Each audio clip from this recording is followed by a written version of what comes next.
Coming up this week, off-screen, Jonah Hill and James Franco play it straight in drama True Story.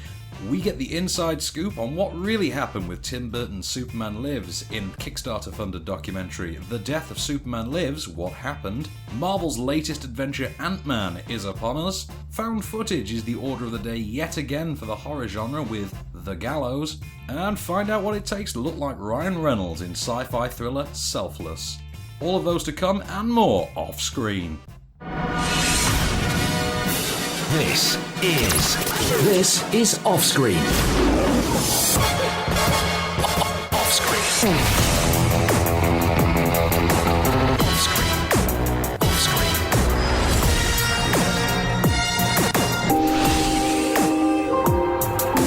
With the latest film news and reviews, this is OffScreen, the on-screen radio show. Welcome to Off-Screen, I'm Van Connor. My name is Kase. We've got a decent lineup this week, some interesting It's not stuff. bad, yeah. It's quite an eclectic mix. It is an eclectic mix, I will say. I mean, we had that last-minute edition of Superman Lives because... How could we turn it down? You couldn't. I mean, it's worldwide digital download, that's the thing. Absolutely, so it's just interesting. No, it doesn't have a BBFC rating. Oh, really? It's suitable for everyone. It is, I would say. There's nothing really profane content in it. So it would be a PG, I think. Well, Kevin Smith is in it, so it might be a couple of F-bombs. But potentially. Possibly a 12A then. We'll maybe, see. yeah. Maybe. 12A, 15 at pinch. So, should we start with the True Story then this week? Yeah, let's do it. Jonah Hill wants to be nominated for an Oscar again. He's got a taste for it. So, True Story, which is the film you might have seen the trailer of, and noticeably in the trailer, everybody's an Oscar nominee. Literally everybody they name on the cast list is Oscar nominee James Franco, Oscar nominee Jonah Hill, Oscar nominee Felicity Jones. And Felicity Jones really doesn't need to be there, but this is based on, wouldn't you believe it, a true story. Hence the clever title. Makes sense. Clever titles seem to be a thing this week because every title seems to relate to something directly in the film. Yeah. It's very true. You look at our list of releases, everything, even Selfless is a bit of a spoiler, but still.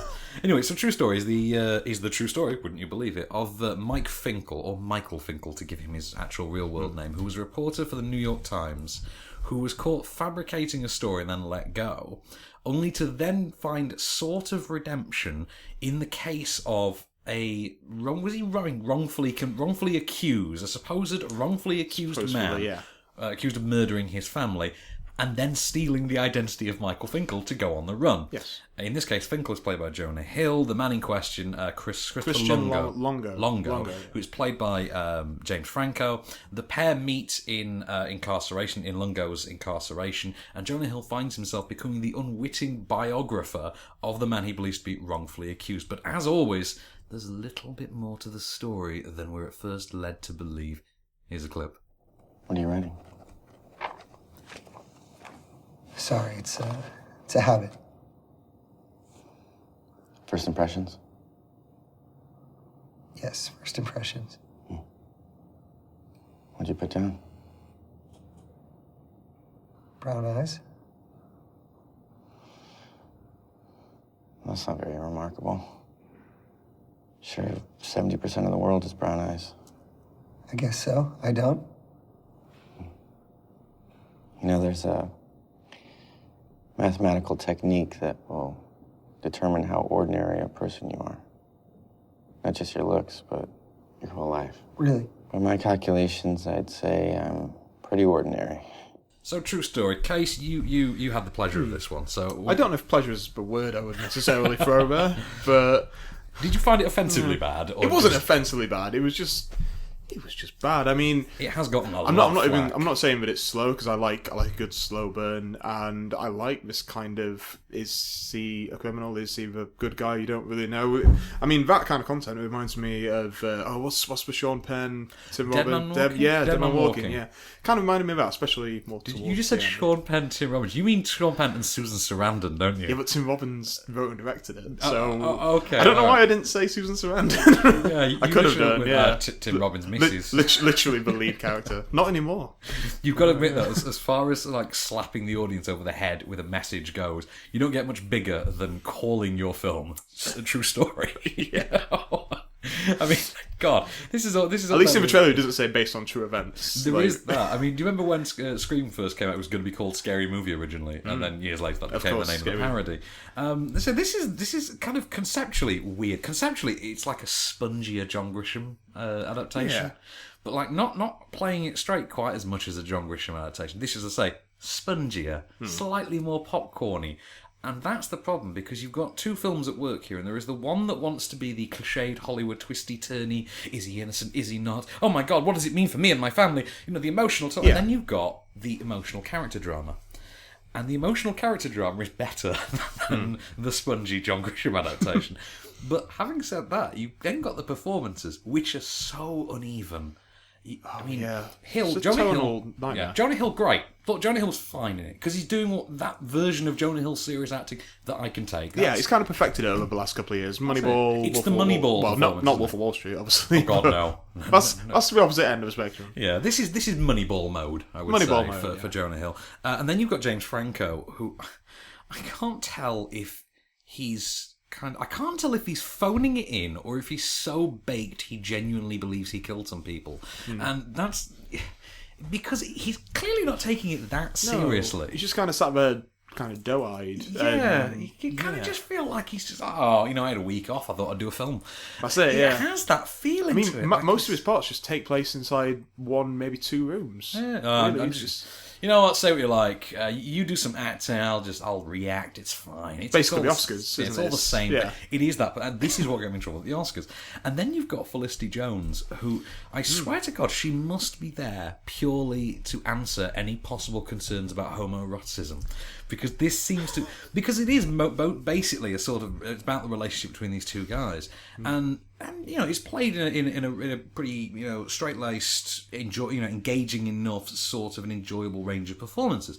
But you just feel like every time Felicity Jones has this phoned-in part, which they handle in the same way as like a producer at a restaurant asking for more water, it seems to be like, can we have another girl bit? Yeah. Waitress. More Felicity. Waitress. Bring Felicity. her in, please. Felicity, come on, we need a girl bit now.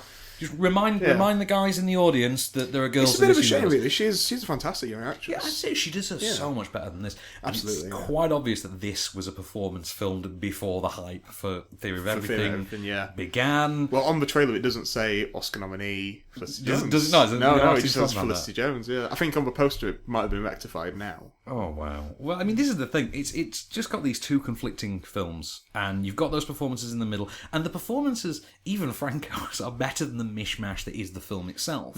The performances are literally the only thing holding its head above water here, and that's the problem. It veers too far off course too often. And what's his name? Rupert Gould, who's behind it. He's the writer-director on it. He just does not seem to know what the film is that he's trying to make. And every time you think you've got a handle on it, it slips off and tries to go in the other direction. So when you think you're doing the character drama, it goes off to become Gingerbread Man again. Yeah, absolutely, yeah. Yeah, and then when you think it's the spongy John Grisham Gingerbread Man style film, it goes and becomes the character. You're like, no, just please stick to something, or at least meld the two, and it never quite comes together. No. Not for me, anyway. Well, I would have liked to see more of Felicity Jones and Jonah Hill. I would like to see more of Felicity Jones reacting to Mike Finkel's I would like to have seen Felicity Jones have anything to do. Yeah, because that should be why she's there. To be like, oh, you entered into this strange... And it does hint at that. I mean, she walks in and she looks concerned. I would be more than concerned if my partner was getting into this. Yeah, exactly. It doesn't make a whole... Plus, she seems to live in a cabin in the middle of nowhere for no reason. The story doesn't really make a whole... Was she like a lecturer or a teacher or something? It never straight up She said something about college and saying I could get an extension. And it's never quite explained. Seems like a teacher, yeah. Something like that. I think she's some sort of researcher, PhD. She's something possibly, like that. Should we do some film news then? Let's have a look what's going on in the myriad of cinematic events. It's been an interesting week. Have you heard about Michael Cera? Robin. This is great. Yeah. So I love that. Lego Batman is going to have Will Arnett as Batman again, from the Lego movie. And then we're going to have his on-screen nephew from Arrested Development, Michael Cera, as Robin. That could work. I love this. I want all of the Arrested Development cast to be in it. It would be great, wouldn't it? Have Jeffrey Tambor as Alfred or something. Exactly. Or Commissioner Gordon or someone. Yeah, that would work. I'm trying to think. Jason Bateman as Nightwing. Like an older night, yeah. Older Nightwing. Like disillusioned, annoyed with everything. That would kind of work. Yeah. And, Portia Rossi as Catwoman. As Catwoman, This is man. all coming together. Let's do it, yeah. Let's call it Warner's. Isla Fisher as Poison Ivy. What's not to Yeah, love? done, yeah. So, Julianne Moore's quit the drama that she was due to start in a week, which was okay. Lee Israel's Can You Ever Forgive Me? That was due to start filming in a week. She has quit. I'm not even particularly sure why. I think it was over scheduling. Well, that's the standard. Yeah, the unofficial. Yeah. Have you heard Disney are doing a live action prequel to Aladdin? About the genie. About the genie. Yeah, it's just going to be called Genies. Yeah, it's like the very kind of Pixar-ish title, isn't Yeah, it? Just I Genies. think that would work as a Pixar movie as well. Genies, Yeah, I would watch I would that. like that. But there was this is the terrible story this week that they had to shut down production on the latest Divergent sequel. Oh, I didn't hear about this. This was due to child endangerment because a whistleblower who was an extra on the set reported that they had large groups of children running across a field towards a large group of adults. Those adults charging at the kids with weapons. Those weapons not made of rubber. And, Oh, man.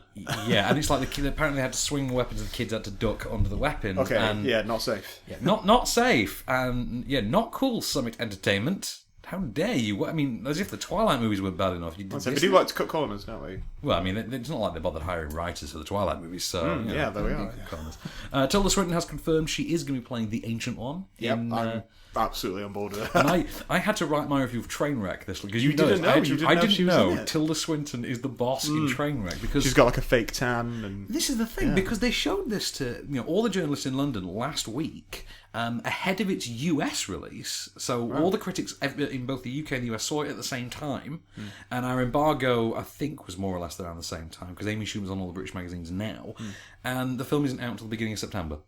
So I've seen a film and written a review of it 6 weeks You've before. got to sit on it, yeah. It's got 6 weeks. That's almost as bad as Saving Mr. Banks, which I think was 2 months. yeah. And Kill Your Darlings, which I had 4.5 months on. That was a good one. And Snowpiercer, which so far it's 18 months. But any time you'd like to release Snowpiercer, I'm going to say, and counting, even though we've all seen it. yeah. Thank you, Netflix. Should we just like warn the general public first and foremost that we are now on a 1 week countdown. There are something like 6 days left now until Sharknado 3. Oh hell no, is upon us. This is airing on Sci-Fi. Is it 23rd of this month? It's the 23rd, yeah. You're counting our days, aren't you? I really am. I can't wait for Oh hell no, and I really want. Hell no. I want a copy of that song that plays in the. Oh hell no! Great. Oh hell no! God bless America.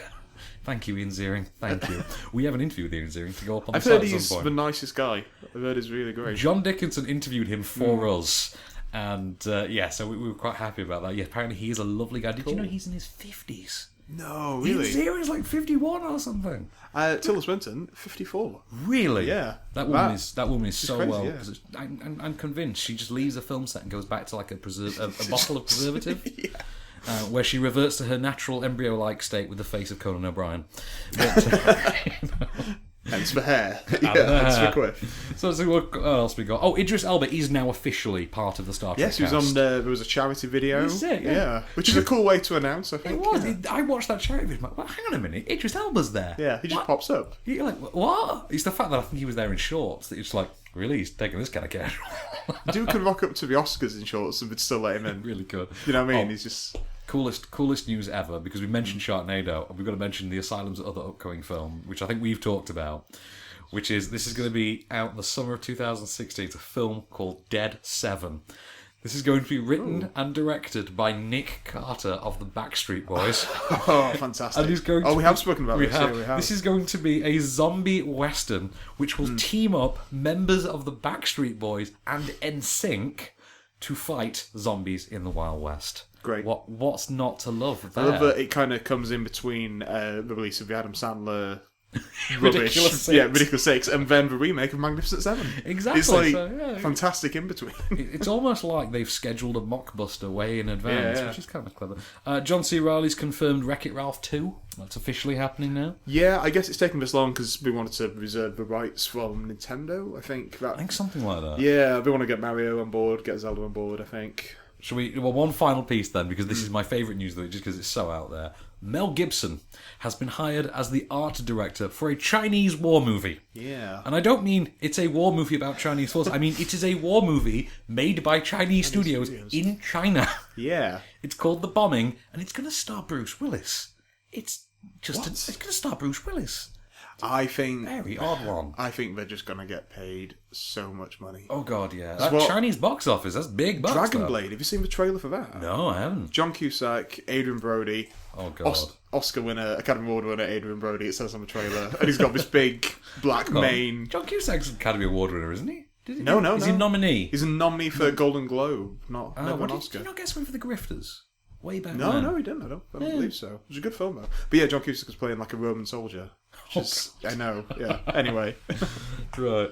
On then to our next review, which is John Schnepp's... John Schnepp? John Schnepp. His Kickstarter-funded documentary, The Death of Superman Lives, What Happened. Now, you and I were both looking forward to this for one very big reason. It involves the fate of the aborted Tim Burton movie, Superman Lives, what went on behind the scenes, and why we never got to see the true delight that would have been Nicolas Cage as Superman in 1998. Fighting a giant spider. Fighting a giant spider in the third act. Yeah. Hungarian snare beast. Yes, Hungarian snare beast. And this is kind of weird, because I never realised until this documentary, actually, that it was actually meant to be pronounced Thanagarian snare beast, because Thanagar is Hawkman's homeworld. So it was actually going to be tying it in. So it was going to tie in. Who knows what could have happened? Who knows? I mean, there was a lot of stuff in this film that you wouldn't believe, and they lay it all out for you in the form of concept art, in terms of interviews with people who worked behind the scenes, costume designers, set designers. We talked to so many people were actually kind of hired for this project. It's insane. I mean, it is, isn't it? Got shut down 3 weeks before it was going to start. That was the story. Yeah. So, should we have a clip? Superman Lives, or Superman Reborn, and then Superman Lives, and then later Superman Returns, was meant to be kind of like, let's kickstart Superman again in a bit more earnest way. Not the like spit, curl, and wink of Chris Reeve and Dick Donner.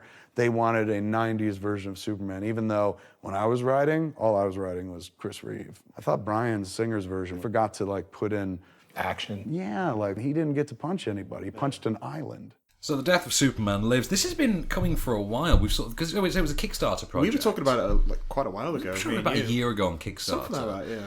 And it's been coming for a long while. You got the impression the film was sort of already in production before the Kickstarter thing happened. And then the Kickstarter thing sort of saw it through to the finishing line. Yeah. And, this story has been around for a long, long time. It is. There's that picture of Nick Cage in the suit that's been circulating for years. That has. But I think what really started it was Kevin Smith was back in 2002 with An Evening with Kevin Smith. The very first Q&A. Yeah. And Kevin Smith told the story. I think it goes on for about 15 minutes. He tells the story. Yeah. And I bring this up because in his interview segments in this film, he repeats the story on a very creepy level, almost word for word, using very specific terminology and direct quotes, which it tells you that it's either completely fabricated, but it's very well fabricated, or Kevin Smith just has a really good memory. I think he just has a really good memory. I'm inclined to believe either, to be honest. I don't care. I'll go with either. He's a very kind of great storyteller when it comes to just talking to people. It's very true. Yeah. However, John Peters, we have to discuss John Peters, because John Peters is the producer who allegedly was behind this everything that went wrong with the film. He was a hairdresser originally. He was Barbra Streisand's hairdresser turned boyfriend turned movie producer, and also a street fighter with 500 fights under his belt. Which nobody knew until this film came out. No, because he just casually drops these things out there. Yeah. And Kase, did you know I'm a world champion bungee jumper? No, I didn't know that. It's that level of just casually dropping things in. Just drop it out there. And you could watch this almost as a fascinating character study in the personality of John Peters. I would like to see a documentary just about John Peters. I would, in a strange way. But the weird thing is, what that then contributes to is you've got this documentary which is very, very well made, and it's clearly a labour of love. It's a visible labour of love on Schnepp's part. And Schnepp is this great, wacky, big-haired, sort of crazy eyebrows, mad scientist glasses sort of a character. And he's clearly zany and a bit witty and loves what he is talking about. And as he says at the very beginning of the film, he's always been fascinated, why did we never get to see Nicolas Cage as Superman? And that's obviously what's driven this film. We're apparently getting another one from another director, which is about the George Miller Justice League one. Oh yes, we are. Yeah, which that'll be good. Would be as interesting. I would Because think. that got fully cast as That well. went into production, Yeah. that did. But in this case, you've got this film, say, John Schnapp's behind it, he's put it together really, really well. And I'm not sure if it's a deliberate thing or if it's sort of an accidental result, but what he's come up with is a film that has this sort of 50-50 split between a war of words between Kevin Smith, whose story we've heard a million times, and John Peters, who only seems to further bolster Kevin Smith's points. Yeah. Although, unintentionally bolsters Kevin Smith seems to have more respect for John Peters, and Than John Miller, Peters, I yeah. think, even calls him a hack or an He amateur. does at call him at point. one point. He was a hack, he didn't know what he was doing. And you're like, okay, in fairness, he was 26. What did you really... He's 26 and he's Yeah, you written just 2 hired films. the dude who did more that. Yeah, you hired the He's guy just doing that did Chasing more Amy. of that. It's a different film. And then you've got the other half of the film, which is, for instance, the behind the scenes artists, art designers, set designers, and Tim Burton. Now, Tim Burton, who, for the record, having seen this movie, I now think could be played by Nicolas Cage in a biopic. Oh, yeah. Could genuinely be played by Nicolas Cage. brilliant. I would watch that movie. Yeah. Instead of Me too, Ed me Wood, too. it's Tim Burton. Could work. And get it directed by Tim Burton, even better. Do a whole Howard As Stern himself, private parts yeah. thing. And so what we've got is the Tim Burton John Schnapp stuff, which is incredibly interesting and incredibly articulate. And Burton seems to, like he said, look, it is quite painful to talk about this because he occupied so much of my life, So much time and towards so it, yeah. much time, and it was heartbreaking when it all led to nothing. And then you sit there and think, yes, but last time I checked, you got 12 million for it regardless. So your heartbreak is a little bit. It's cushioned. Yeah, it's not too bad. Your heartbreak is somewhat softened, I would imagine. Yeah, he seems to be a little bit more open than what I would have thought. I really. thought he would be cagier, no pun intended. I thought that he would was be totally cagey. intended. And that is something you do notice about the film, is that Nicolas Cage himself is suspiciously absent. Although I do now want to look up the episode of Unscripted that they use clips from, because that's all we get of Nicolas Cage, really, is his unscripted appearance, which is, it's a Q&A kind of show. But you then get the money shot of the film, the whole thing the film is marketed on, which is we have the behind-the-scenes footage of Nicolas Cage as Superman. We have him trying on the suit and discussing Superman. That's what we're all queuing up to see, really. And it is worth it. It's fantastic, the footage. The image of the images you've seen online, ignore them. Those are like for 30 seconds in the film. They were intended for 30-second shots, weren't they? Like the regeneration of Superman. Yeah. The actual Superman suit was a lot more traditional in one sense. Yeah, it had the actual S. It was the normal colours, the normal tones. It's probably more kind of moulded. That was it. It was the moulded rubber of Batman, Which is but it was- great, yeah, really. but it was the traditional Superman suit, and even Nicolas Cage's hair, sort of the weird, wacky works. long wig. It works. Yeah. I never thought before I saw this documentary that I would want to see Nicolas Cage as Superman. I now do. I wish that was a thing. I wish that we saw I it. do. Why can't we kickstart fund that? Because he's now 50.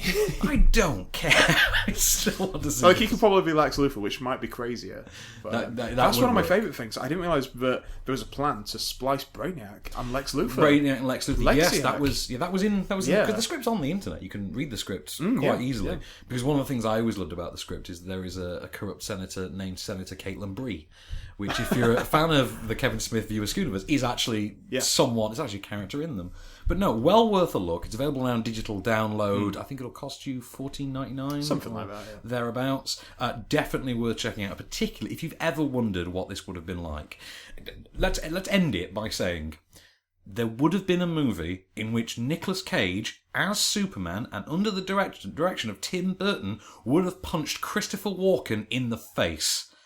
That's a movie you want to see. That's And what if, you want to watch. Yeah, if that sentence doesn't sell the idea to you, Then you're not a movie fan. this not only are you not a movie fan, but this movie quite clearly is not for you. Yeah. So, shall we plug our competitions real quick? So, Yeah, what have we got going on? Well, this week we've got the Gallows and TED 2 going on this week. So We if can you win an actual TED. You win an actual talking TED in the TED 2 competition, and the Gallows is a hoodie, stage crew T-shirt. There's a cool little set of in-ear headphones and a locker, mirror, notebook.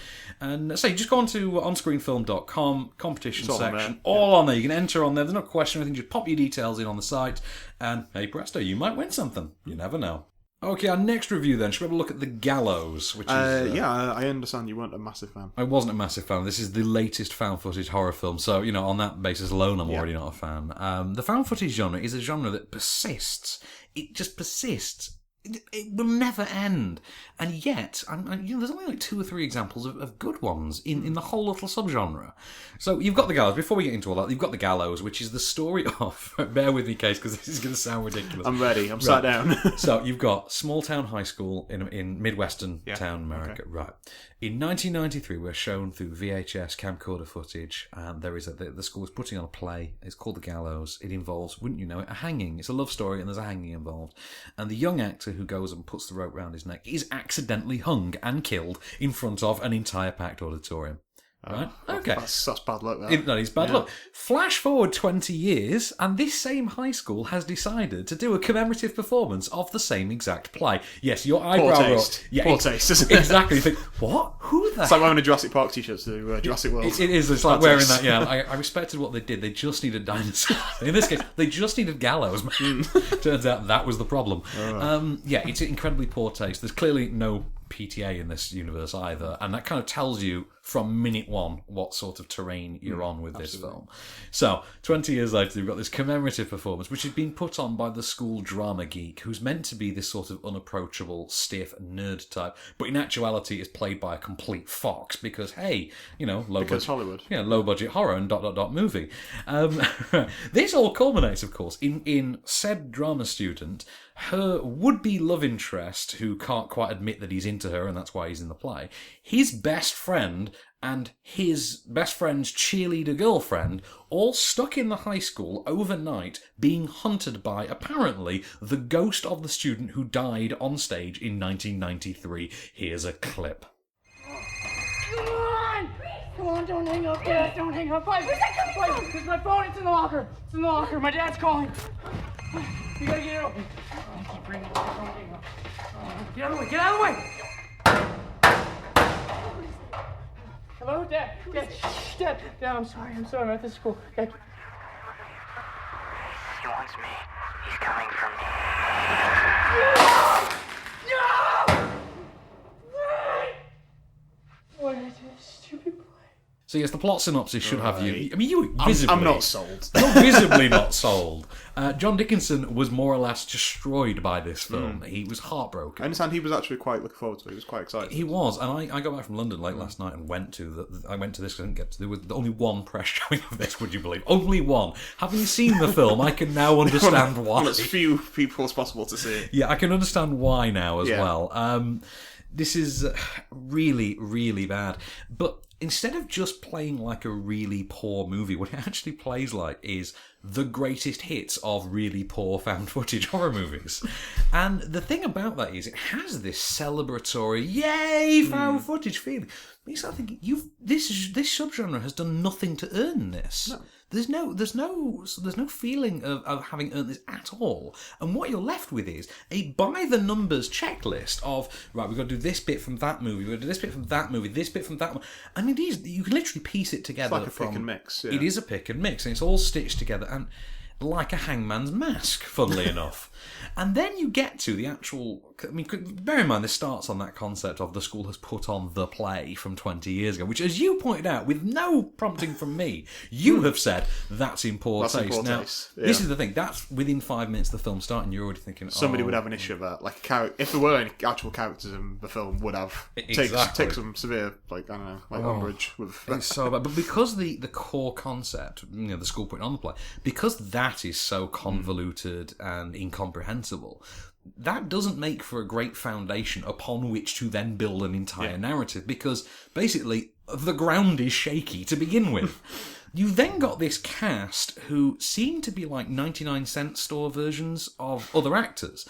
So you've got this lead who seems to be like the cheap equivalent of Freddie Prinze Jr. in 1996. You've got another one who seems to be like they wanted a 15-year-old TJ Miller, but what they actually got was a 22-year-old skateboarder. You've got a Hayden Panettiere type, and then a Lea Michele type. And you're just like, why didn't you just... Do you know what? As those people probably wouldn't have been that expensive to get. Exactly. As bad as this is, why didn't you just go and get them? I mean, Freddie Prinze is probably getting on now. He is 40 and is being kept busy by the WWE. So, of course, which is the greatest bit of job placement I've ever heard in my life. But what does he do? He's the producer for the WWE. He produces the storylines and everything for the WWE. That's Fred from Scooby-Doo runs the WWE. Right, no Vince McMahon. It's Freddie Prinze Jr. It's basically Freddie Prinze Jr. and Triple H. It's the male nanny from the episode of Friends. Exactly, it's the Manny. It's the Manny. Right, but then this is the weird part as well. Say the film, it's rubbish. It's completely rubbish. It doesn't make a lick of sense either, because having come out of the film, I was actually left with more questions than I went in with. It raised more questions than it answered in a strange way. And then you have this weird celebratory sort of tone to it. It seems to think that it is a celebratory mid-80s. You know what? Towards the end of the first run of slasher films, when you start getting things like Terror Train and stuff like that, the really cheap and cheerful ones. It's like that, but made found footage, and then given this sort of injection of 1996 New Line. But it clearly thinks it's better than it is. I mean, one of the first lines in the film is, "Wow, they did a good job with the Gallows." And, wow, no. Yeah, and believe me, nobody, I repeat, nobody is ever going to say They must that. have known they've got a stink on their hand. You can't have that kind of... Nobody's saying that about the film. No. With the latest film news and reviews, this is OffScreen. Welcome back to OffScreen. So, on to the man events, I believe. Yeah. So, Marvel are back. Mr. Lang. And Mr. Lang is upon us. So, Marvel's latest Ant-Man, which reaches us after what can only be described as a particularly arduous production process. Yeah. During which, obviously, its director and writer and most of the behind-the-scenes staff left. Composer left. Yeah, weeks Everyone, before shooting. And that was Edgar Wright and Joe Cornish in this case. What we now have is the version which has been put together in 12 months or less by director Peyton Reed, with Paul Rudd starring and co-writing with Adam McKay, who brought us Anchorman as well, and a supporting cast which includes Michael Douglas as Marvel character legend Hank Pym. Yeah. Marvel Comics legend Hank Pym, and Evangeline Lilly as his daughter Hope, and Michael Pena as Luis. And let us not forget Bobby Cannavale, because of course, he needs all the hype in. Yeah, Corey Stoll as well. And Corey Stoll. Let's give him some props. I love Corey Stoll. Yeah, he's doing a bit of his Jeff Bridges routine, but I think Marvel bad guy with no hair. I think that's going to be just the case now. Right, so what you've got is the story of Scott Lang, who is a recently paroled convict who basically is roped into performing one last job. You know, that token one last job. I'm pretty sure it comes in envelope marked one last job. Doesn't, but might as well have. Reassembling his crew, which consists of Michael Pena, for example, to steal what turns out to be an experimental suit which grants him the ability to shrink to ant-like size, but with proportionally increased strength. So smaller stature, more strength. Turns out, though, this is all a ruse by Michael Douglas's Hank Pym to basically establish that Scott has what it takes to become the Ant-Man. To become the Ant-Man. Genuine line from the film, I think. I want you to become the Ant-Man. That was my best Paul Rudd noise. That was a good one. I'm working on my Michael Douglas. Right. But basically, the whole crux of it is that Hank Pym wants to stop his former assistant, played by Corey Stoll, who I'm going to go by the timeline that they've given us, which would probably mean he's about 50 years old, if you believe the timeline of the movie, to stop his former assistant, the 50-year-old Corey Stoll, from basically recreating the Ant-Man technology and unleashing chaos inadvertently upon the world. Here's a clip. In the right hands, the relationship between man and suit is symbiotic. The suit has power. The man harnesses that power. You need to be skillful, agile, and above all, you need to be fast. You should be able to shrink and grow on a dime, so your size always suits your needs. When you're small, energy's compressed, so you have the force of a 200-pound man behind a fist 1/100 of an inch wide. You're like a bullet. You punch too hard, you kill someone. Too soft, it's a love tap. In other words, you have to know how to punch. I was in prison for 3 years. I know how to punch. Show me. Terrible. You want to show me how to punch? Show me. That's how you punch. This was one that nobody expected to be any good, I don't think. I think there was a lot of people, because it's very fashionable now to bank on Marvel to ruin it, really, to ruin the streak. Yeah, I think it reminds me of Pixar. Yeah, it is. Really? Everyone was waiting for Pixar to drop the ball. And then Cars 2. And then that's what it was. Well, I argued Cars 1 at the time, but... I was never sold on Ratatouille, actually, if I'm honest. Really? Never sold on That's just you and nobody else I think in the world. Well, I admit, I think because it came out when I was at uni and I wasn't really in a Pixar stage when I was at university. But and then when I finished uni, it was kind of about the time for Wall-E. So, you know, swings and roundabouts. Yeah, you know, I came back into Pixar. But yeah, I know exactly what you're saying. People were just kind of thinking... Yeah, we all thought this was it. This is the ball dropping. I don't know. I did have like a monochrome of hope. I sat there and thought, because of how bad it could be, that kind of tells you how bad it wasn't going to be. And I was banking on it to be, do you know what, all right. Now, I'm happy to say I thought it was actually very good. Yeah, very really good, very fun. And that's it, fun. Everyone says I enjoyed it, I had fun with it, and it's very funny. And that's a key word as well, funny, because of all the Marvel films, this seems to be an out-and-out comedy. Yeah. As opposed to Guardians, which was highly comedic. This is an out-and-out comedy. This is a heist comedy. Yeah. You wouldn't refer to Guardians of the Galaxy as a sci-fi comedy. No, you'd say it's like a space opera like Star Wars. Yeah. I mean, I've called it sort of a sci-fi adventure movie, is how I've referred to the Guardians. I've called it sci-fi, but I've also said highly comedic sci-fi adventure. Well, in marketing, we're all saying that this is Marvel's heist film. And it is. That is the kind of central... Well, that's it. It continues that genre let's take a genre, thing they've done. You know, but they did Captain America with the 70s thing. Thor did the Game of Thrones Cap 1 was like a war film. Yeah. Exactly. And it carries it on, and we've got the heist movie now. But the out-and-out comedy thing is more remarkable than the heist thing. The out-and-out comedy actually works surprisingly well. Because the comedy is kind of so thoughtfully constructed, it makes the actual Marvel Universe side of it almost work better because it's something we hadn't really had before. No. We'd always relied on Robert Downey Jr.'s character, for instance, his Tony Stark character, to be the comedic insight into all this. But as that's gone on, Tony Stark has become increasingly less funny. And he's had more darker storylines. That's it. I mean, particularly by the time we got to Age of Ultron, the character is more or less unrecognisable now from where he started. Oh, absolutely, yeah. So it's nice to have a fresh sort of perspective on it. And the first everyman character, the first blue-collar everyman character. That has kids. That's the first... That's a big milestone, really. And it is a film that has that. You've got Michael Pena, who's got this great, almost Nick Frost-like. Almost, I remember you saying that. And that's where you sit and think, I can see the Edgar Wright influence there. You can still see a lot of his tropes and stuff, even with some of the editing. Because I know that's what people are saying, is like saying, I really, really miss the way that it would have looked if it was an Edgar Wright film. Exactly. But it's still got those tropes, it's still got those trademarks. I think it's close enough for us to have an idea of what we would have gotten. I mean, I did the interview with Peyton Reed, and he specifically said, look, I mean, the heist movie, I think that was Edgar Wright. He goes, the actual narrative structure, that was Edgar Wright. He goes, the relationship between so and so, that, and basically, that was Edgar, yeah. When you get down to it, it's still Edgar Wright's film. They've just changed the dialogue. And it's not Edgar Wright shooting the shrink stuff. Well, weirdly, I think Peyton Reed was a pretty good choice. I think so as well. Yeah, he was actually on the shortlist to do Guardians. And you can kind of see why. Now, I don't think his Guardians would have been as imaginative as James Gunn's, but... No, but he's been one of those directors that he's always kind of threatened to do a superhero film. He was going to do Fantastic Four. Yeah. Do you remember? Yeah. Which I do think might have been a better idea, judging by, the upcoming marketing for Fantastic Four. Yeah. But less about that. Anyway, one thing we have to talk about in this film, it opens with a special effect. Literally opens with a special effect that is unrivaled by anything in the history of cinema. They have de-aged Michael Douglas for a 1980s set prologue to this film, which is unbelievable. It really looks like... It looks like you're watching Romance of the Stone. That's what it really does. Forget Jeff Bridges in Tron with his dead-eyed, no-lip-moving... it's awful. This, oh my God. So good. Yeah, I mean, Peyton Reed was joking that Michael Douglas may have tried to buy the technology. Tried to buy the company that did it. And Michael Douglas is cracking jokes about wanting to make a Romancing the Stone prequel, but an Ant-Man prequel. But I think... I think Michael Douglas should buy the company, get Kathleen Turner out of retirement, and give us Romancing the Stone 3.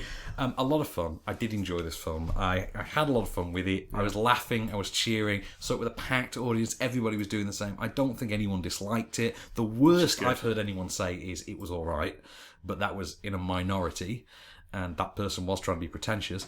Yeah. I mean, I had a lot of fun with it. You had a lot of fun with it. Did you see it? I really loved it. I saw it in IMAX effects with the shrinking. With the whole from the bathtub going into the club scene was absolutely incredible. Do see it. I mean, it's also very tidily packed into just under 2 hours. It's about an hour 55. Yeah, which is very different for a Marvel film nowadays. Thor 2 did that. Thor: The Dark World did that as well. but it felt longer. This feels strangely like a 90-minute superhero film. Yeah. And you know what? For all intents and purposes, that's what it needed to be. Yeah. So should we crack on with the box office top 10 for the week then? Yeah, let's do it. Number 10. Starting us off, we have Song of the Sea, which I've not seen. You have seen. Did you not get around to seeing this one? I still haven't. I will watch it because I really enjoyed Secret of Kells. I had this pegged as the kind of film you would enjoy, to be honest. Because I'll be honest, at first I thought it was a Studio Ghibli film, in which case I thought It's got that look. Case will be there day one. No, I did enjoy it. I think it's not particularly for young children, but it has a very mythical fairy tale-like quality to it. It's not a big name cast, save for Brendan Gleeson, but visually it's amazing. It's really something to behold. I thought it was a really genuinely beautiful film. Number 9. This is a film that I was there for the opening day. Paul Dano and John Cusack, Love and Mercy. Ah, yes. Yeah, I enjoyed this. I thought it played around with the biopic thing just enough. It made it more about the characters rather than... flitting between the two time periods. That's it. But Paul Dano's half of the film is more interesting than You'd John like to watch an Cusack's. entire film of that. Yeah. That's it. I would rather have seen the Paul Dano story of how the Beach Boys, became, the artists that they were, rather than, the later years of Brian Wilson. Number 8. Okay, moving down, we have Spy. Yeah, what's left to say on Spy? Because it's been I about know 6 weeks We now. like talk about it every week. It's we say 6 we love weeks. Statham, Les McGough was good, Peter Serafinowicz, not so much. That's our standard. Works for me. Cool. Number 7. Empire is still hanging. It still is. Empire Strikes Back, Secret Cinema. I think everyone on the planet's seen this. I hope so. Yeah, I think so. We'll just leave that one there. Number 6. Moving down, we have the Amy Winehouse doc, Amy. Now, I really love this. Did you get around to I this still one yet? haven't seen it. I am going to watch it. Really moving documentary. Yeah. A lot more to it than you would have considered. And I think that's because I went into it forgetting that it was Asif Kapadia. The guy that did Senna, yeah. And what you're left with is a documentary that not only has a story to tell, not only has a story of different arguments and positions to tell, but also makes important points on, I think, the societal view of its subject as well. So it has things to say about treatment by the tabloid, how we as a culture view celebrity, things like that. And I thought, actually, that's quite an impressive thing to do. I would argue that now that it's been done in the case of Amy Winehouse, it shouldn't be done again. It's an area. I'm going to say, is it going to begat more similar docs? Yeah, I would hope not, and we don't really need to say. But we don't need this in 15 years' time called Kim, and with Kim Kardashian. On the poster. We don't need that. No. Number 5. Magic Mike, extra large. Is that actually the title? Is it Magic Mike extra large? I just know that that's how Wilson said it last week, and that's how I always say You're it. going to call it from now on. Yeah. Well, this is the thing. I mean, I really enjoyed XXL, but I've actually seen 5 minutes of it now. Oh, have you now? Yeah. Well, I don't think it's a film that you're going into expecting a really deep narrative, but it is Showgirls for Girls, which is what you thought the first one was going to be, and it wasn't. But it was a Soderbergh film, which of course he directed it. He wrote it. Soderbergh. Did you see the honest trailers for Magic Mike? That was quite fun. That was great. But no, you with Magic Mike XXL, like I say, you can fit the plot in the back of a matchbox. Yeah. It's not an incredibly deep film, but you know what? It's a lot of fun. And if you go and see this on a Friday night in a packed cinema, there's going to be an atmosphere. The People are going to love it. atmosphere will sell it to you. And you know what? That's great. If that's the destiny for it, and fine. It's going to be inevitably finding its legacy on, girly nights. That's it, yeah. This is going to be the film that gets watched. We'll have an Ann Summers night and then stick on Magic Mike This is XXL. how Ann Summers nights are going to end, and it's going to be watched by groups of 5 women or more, with empty bottles of Blossom Hill on a coffee table in a living room. This is, all in lounge pants. This is how the film is inevitably going to end up. And you know what? More power to it, I say. Number 4. Film that has absolutely zero atmosphere. Terminator Genesis. Genesis. Well, this is the weird thing. I finally got to watch Terminator again a couple of weeks ago, and then it was on telly this week. The first one? The first one. So it wasn't on telly. I was stuck on a train, and it was on my iPad. I thought, screw it, I'm going to watch it again. And I cannot for the life of me get over how well constructed a horror B-movie, sci-fi horror B-movie, the original is, and how you then have such a surprising sequel. And because the sequel almost reads as if it was set up intentionally nearly a decade earlier. And, those two films are so perfect. And then you get to Terminator 3, which they didn't know what to do with it. They basically tried to replicate Terminator 2 and cop on an ending. And the ending is the most remarkable thing about Terminator 3. You then got Terminator I can't even Salvation. remember the ending. Judgment Day.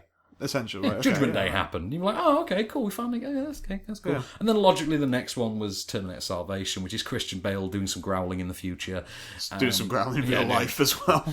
Literally, at one point, goes, "This is John Connor." Literally goes into a microphone. This is John Connor. If you bounce, blah, blah, blah, blah. Just inaudible noise. All right, John. Yeah. All right. Is that a great bit when Bryce Dallas Howard says, like, what should I tell you about? Tell them I'll be back. No, what? Like, but you're not. Like, as far as you know, you're not. It doesn't make any sense. Then, he's driving his car, which didn't exist, at that point before Judgment Day, but because of product placement does. So you can play some Guns N' Roses. But awful film. And then you've got this, which is not quite as awful as Salvation, but at the same time, worse than Terminator 3. Yeah. With a Terminator which makes increasingly less sense, a plot which makes even less sense than that, and an entire concept which feels like a TV pilot. And I remember you saying that to me. Yeah. And by complete coincidence, actually happens to be the plot of the pilot of the Terminator TV series from nearly 10 years ago with Lena Headey. Lena Headey, yeah. And you know what? That TV pilot, better than Terminator Genesis. Number 3. Jurassic World. Right, I have a complaint. Have you got something else to say, I have a Ross? complaint about Jurassic World. I have now seen this 3 times. I started rewatching it the other day, actually. So Right, I too rewatched it. Now, I finally found a very large flaw in Jurassic World. One that isn't nitpicking, because a lot of people are going, "Oh, it doesn't make sense." That don't care. Is it not the militarized dinosaurs? No. No, the militarized dinosaur thing's just funny. Oh yeah, that's just funny. And I will never get over the fact that Doctor Wu is in fact basically Korean Val Kilmer, but he is. He really. If you dressed Val Kilmer, BD Wong. BD Wong is Korean Val Kilmer. I'm telling you. But even down to his turtleneck, Steve Jobs like turtleneck. Right, so BD Wong. Going back to BD Wong. Right. It's not rewatchable. That is the flaw with Jurassic World. It has nowhere near the rewatchability of even the other sequels. Like, is this including number 3? Including number 3. Number 3 you sort of enjoy, but actually you settle into it. I don't think Jurassic World is as rewatchable as any of the first 3. Do you need a massive screen to really, really enjoy it? I think so. I think you need more of a gap of time with this than you do the others. And I say that because ITV2 have seen to it. They have made it their mission in life to ensure that we, as a society, know exactly how it feels to see the original 3 Jurassic Park movies at least once a month. And we know how that works. We know how rewatchable those movies are. Jurassic World is not anywhere near as rewatchable. That is my flaw. Number 2. Ted 2. Straight in. You know what? It was fine for what it was. It was funny than I expected it to be. I didn't realise it was after credits. There is a post-credit one of the best sequence. bits. Yeah, there's a post-credit sequence which most people won't know about. You stick around after the credits. It is worth seeing. Yeah. Just a little gag to laugh It's about like on the way home. a 20-second gag. Yeah, it's all in silence as well. It kind of works. But the film is funny. It does what the first movie did, but it's a more sketch-orientated style of comedy. Feels like 3 or 4 episodes of Family Guy. Exactly. It's a road trip episode of Family Guy. Oh yeah, one of the Brian and Stewie ones. That's it. It's a Brian and Stewie road to episode of Family Guy. Yeah. Number 1. And still sticking at the top spot, Minions. Now, did you ever get round to seeing this? No, a friend of mine took his kids to watch it today. Yeah, it was good. No, I like it. I know a lot of people are quite snooty about it. That's it. Kids are going to love it. Yeah. And because there is something in a contemporary context, iconic about the Minions. And yeah, perfectly understandable. They are great characters. They are a lot of fun. This movie is a lot of fun as well, and it is wacky and zany, and it has that Looney Tunes aesthetic and does the whole supervillain thing that the first Despicable Me did quite well. This is better than Despicable Me 2, but still not quite as reach number 1. Soulful and heartbreaking as the first Despicable Me, which I think is a genuinely beautiful film and a modern classic. On to our final film of the week then. So Selfless, which is the latest from director Tarsem Singh. And we were just saying, do you remember when he was just Tarsem? He was just Tarsem. Just Tarsem. Yeah, for The Cell, and was he just Tarsem for The Fall as well? I don't remember in that case. I don't grow, remember in that one. one. A surname. But I know, because The Cell was 15 years ago with Jennifer Lopez, and that was when she was first trying to go gritty. And that had our favourite dinosaur militarizer in it. Didn't it? Oh, D'Onofrio, yeah. D'Onofrio, yeah. Vincent, I militarised raptors, D'Onofrio.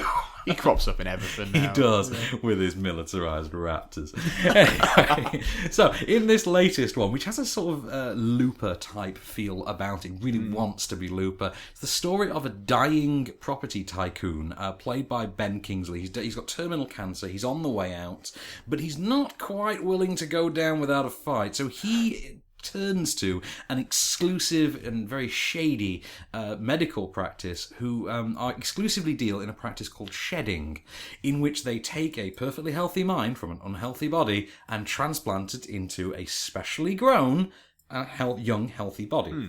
In this case, Ryan Reynolds. So if you want to know how to look like and have the physique of Ryan Reynolds, apparently it costs $250 million and involves a brain transplant. Do you know what? Worth it. But no sooner has Ben Kingsley, no sooner has the Mandarin become Deadpool than he quickly discovers that something's not quite right about his new shapely form. And there are some flashes in his head which point to a deeper mystery surrounding the origins of his new body. Here's a clip. What you're claiming is simply impossible. You remember in New York when I asked you about shedding? I have never met you. Me, Damien. I don't know what kind of con you're running, but I'm not biting. That's it. I'm calling the police. Judy, please put the telephone down. I'm starting to understand why your maids keep quitting. What is it? The original deed to 144 Plimpton Street. The first building we ever bought together. Do you remember the night we signed the papers? We went to Charlie's kitchen. There's a brunette sitting in the corner. I want to talk to her. She's been staring at me all night. But you stopped me. You already closed one deal tonight. Don't get greedy. So as I say, this really wants a slice of the Looper pie. And weirdly, you watch it and you think, actually, it is kind of strange that for all the style that The Cell had, a decade and a half ago, really, Tarsem isn't throwing in much more than Rian Johnson did with Looper. If anything, Looper is actually a more stylish film. I think it's a very stylised. It is. Looper's a lot more stylish than this. Well, Looper has got its own world. It has. Looper is also more interesting than this. That doesn't shock me. Yeah, this is very, very run-of-the-mill. By the time you get to the third act of this film, it has kind of burnt itself out. It's not helped by the fact that there doesn't seem to actually be any characters in the film. They just, particularly in the case of, you look at like Ryan Reynolds, for instance, in this film, and there is a sequence in which Ryan Reynolds is having a car chase, and you just think, why am I bored? Like, why am I not interested? Why do I think Ryan Reynolds looks ridiculous with that very flat hairdo? What's going on here? Why am I not at home in my pants watching TV? What's wrong with this? Why is Ben Kingsley Deadpool? Exactly. What's going on? And you just don't think it's because basically this is a role that literally anybody could play, and the only requirement was a certain physical aesthetic. They had to be sort of young, and for argument's sake, you could have Matt Bomer to do this film. And it would have played just as well. You could have got literally any member of the cast of Magic Mike XXL to be, including Kevin Nash. Including Kevin Nash. Now that's a version I want to see. Selfless with Kevin Nash. Talk to Freddie Prinze, see if he can produce that. Well, hang on. Let's keep the comic book thread going. In that version, the Mandarin becomes the Russian from The Punisher. Boom! Oh, yes. There it is. Right, okay, so nerd moment aside. But the problem is, you just don't care at any point. The big twists and turns are so obvious and phoned in. You can see them from a mile away. You can see them, not just a mile away, you see a third act twist from literally 5 minutes in the film. Over something that should be considered quite innocuous, but it's so out of place, you think, oh, okay, well, that's going to come up later. It's like Wayne's World with the stacking of the watermelons and the chickens and the sheet of glass. You just, oh, God, I hope that's going to pay off later. It's exactly that moment. It's that kind of thing. And it just doesn't quite come together. No.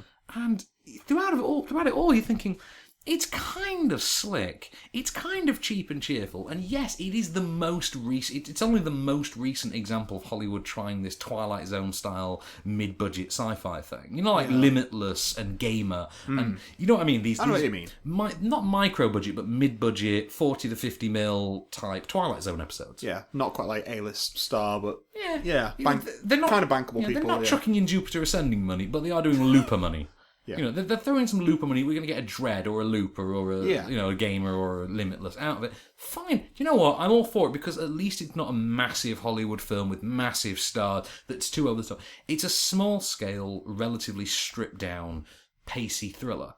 It just happens to be kind of average. But for the type of film that it is, you think, okay, fair enough. It's not offended me or anything. It's a disposable enough. The biggest complaint I have... 2 hours. That's the thing. Yeah. The only complaint I can really chuck at it, other than the fact that Ryan Reynolds could literally be played by Chris O'Donnell and no one would notice.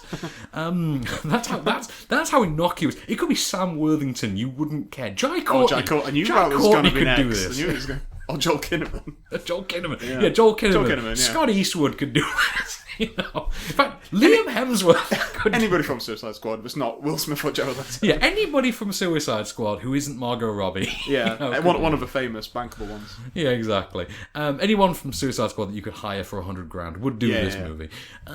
But that's it. It is overlong. At an hour 57, it is too long. If this were 90 minutes, perfectly fine. I will give it one genuine compliment, though. It's got Victor Garber in a pretty decent supporting role. Oh, cool. I'm happy with that. Yeah. I like Victor Garber. I wish he was in more films. There's an episode of Frasier that he's in, I love. But for me, he's always Jack Bristow from Alias, and he's so terrific in that role. But he has popped up in a couple of films over the years, but I wish he did more. This is an example as to why. A final dose of film news then to send us on our way for the week. I do love a good bit of film news. A good bit of film news. Well, you're going to love this one. Have you heard about Miyazaki's 3D short that he's doing? I've actually not heard about this. No. Right. Is it Hayao Miyazaki? I would say Hayao. I think it's spelled Hayao. But we just call him Miyazaki because that's all anyone calls him. Yeah, Miyazaki, yeah. So, Miyazaki is creating, for the Studio Ghibli Museum in Tokyo, a computer-generated 3D animated short. There's no word yet on whether or not this is going to be released anywhere in the world, but there is going to be an exclusive 3D CGI short by Miyazaki in the Ghibli Museum in Tokyo. See, this is interesting because he did formally announce that he was packing it in. He did, but he was done. Well, you can argue that, you know what, he's kept to his word because it's just a short, it's a little thing. It's for the museum, which he's such an intrinsic part of, then, why not? Oh, the San Diego leak stuff, we haven't talked about this. Oh, we need to talk about this, so much. Okay, so if anyone doesn't know... gold, if anyone doesn't know, here's how it went last weekend. They did the Comic-Con panel in San Diego for Batman Superman, and then Warner Brothers did. And then they immediately released the footage from that panel online for all to see. Now, if you were me, that meant that you were going to go to bed that night crying in the fetal position because it's an awful trailer for what's clearly going to be an awful movie made by people who I don't think understand what Batman is outside of a series of PlayStation games. I think the Superman thing is still... The Superman thing's still pretty raw for me, but to each their own.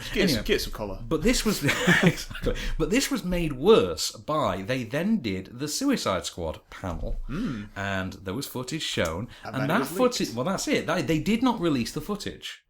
What then happened was camcorded bootlegged version of that footage finds its way online, is watched by 4 million people. Something like that, yeah. To which you think, wow, you should really be celebrating that one. Yeah. But let's not forget, this is Warner Brothers we're talking about.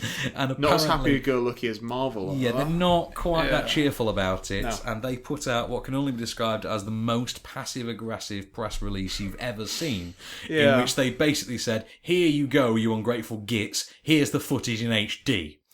3 days later. And I watched it and it didn't make it any better. But I did read a note. It's kind of like living with someone and they have like some biscuits and you have a couple of their biscuits and then they buy you some biscuits, like some really rubbish ones. Yeah, it's kind of like you wanted some. It does feel like that, doesn't it? What I really loved, that's it. But what I really loved was the Deadpool footage got leaked online as well. Oh yeah. How do you think that went down? Like an absolute storm. Well, I mean, the footage was greeted. I mean, it's worth noting that all of these leaks, right? Everyone liked everything. Even the Batman Superman trailer, tremendous applause online. The Suicide Squad trailer, everyone loved it. The Deadpool footage, everyone went nuts for it. And do you know what the response was to that leak? What was it?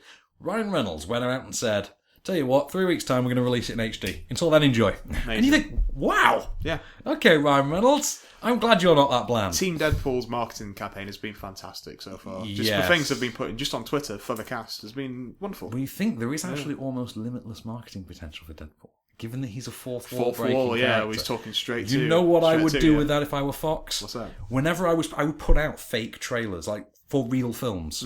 So what are they? Say Fantastic Four. I would actually put out an alternative Fantastic Four trailer in which, in like 10 seconds into it, Deadpool just strolls in, starts talking to camera, and goes, "Hey, forget these guys. I've got a movie out next year. Yeah, it's going February. to be way better than this." But I tell you what, if you can't wait that long, you need some comic book stuff. Just enjoy this in the meanwhile. I'm going to go back to my thing now. You enjoy the Fantastic Four, and he leaves. That would be my trailer. Oh, that'd be great. And you know what? Ryan Reynolds would do that totally. He loves that character. He would do it. He does love. You can tell, can't you? He's got genuine love and respect for that character. Green Lantern, meanwhile, we have an answer to the who's going to play him. The answer is multiple people. Because we have a title. Because we have a title. Green Lantern Corps. Yeah, So, I like that title. Yeah, good work. It's good, but we've got to wait 5 years to see the bloody film. Yeah. There is that about it. But, James Franco. We've got to wrap the week up with James Franco. We've got to start the show, we've got to end the show. Exactly. James Franco is going to team with author Anna O'Reilly with Anna O'Reilly, the producer, not the author. The author is Alex Marwood, to produce and star in adaptation of Alex Marwood's novel, The Killer Next Door. Because you're James Franco, what else are you going to do? It's another week, I'm going to make a film. I don't know. He's becoming like the weird sort of Beverly Hills bar scene version of Dwayne Johnson, isn't he? I think that happened a while ago. Quite clearly. Right, so we should have a look at next week. Next week's going to be quite interesting. We've got some interesting. Well, next week's Maggie. Maggie's finally out next week. So Arnold Schwarzenegger I have seen. Have you seen the film? No, but I am going to watch it. Right, it is not what you expect it to be. This is Schwarzenegger does zombie horror drama. And that is the description. Yeah. That's the best description. It was released. Was it Sundance? Or was it South by Southwest? South by Southwest. Yeah. We also have next week Inside Out, which is so excited. It is. I was at the press thing yesterday. Do you know what I found out, by the way? That Amy Poehler is a total babe. She's a fox, and there is such a thing as formal hot pants. Genuinely. I also found out though from producer Jonas Rivera, who produced the film, that the name of the musician is Michael Giacchino. That's how you say his name. It's Giacchino. Michael Giacchino. Not Giacchino. No, it's Giacchino. That's how you say his name. We are now corrected for all times. Inside Out is upon us next week. Now we know. We also have The Legend of Barney Thompson, which is directed by and starring Robert Carlyle as a sort of contemporary version of Sweeney Todd, setting in Glasgow, I think. And of course, Southpaw, a film I am dying to see. Directed by Antoine Fuqua, starring Jake Gyllenhaal, and written, most impressively of all, by Kurt Sutter. I can't wait. Kurt Sutter of Sons of Anarchy fame. I can't wait.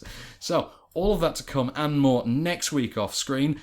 This has been a Candystore production for OnScreen. I've been Van Connor. I've been Kase Allen. And we'll be back next week. Just show me the way to get out of here, and I'll be on my way. You've been listening to OffScreen. For more news and reviews, visit onscreenfilm.com.